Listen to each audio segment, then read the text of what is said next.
সকাল সবাইকে good morning. কি দারুণ আবহাওয়া, সুন্দর একটা আকাশ আর অনেক সকাল। সবাই যদি আমরা খুব সকালে উঠি তাহলে মন শরীর সকল ভালো থাকে। আর কে না একটা সুন্দর সুস্থ শরীর চায়। তো খুব সকাল সকাল উঠে সকালের কাজ সেরে নামাজ পড়ে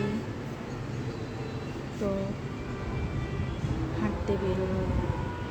আর এইরকম জায়গায় খুব সকাল সকাল হাঁটাহাঁটি করবে। এখনও অনেক সকাল হতে দেরি বাকি, তো অনেক সবাই আসবে এখানে হাঁটাহাঁটি করবে। আর সকালে হাঁটলে শরীর মন দিল সব কিছু পরিষ্কার থাকে, ভালো থাকে। সকলে খুব সকাল সকাল উঠে আমরা সকালের কাজগুলো করি, শরীর সুস্থ থাকবে, মন ভালো থাকবে। সবাইকে গুড মর্নিং।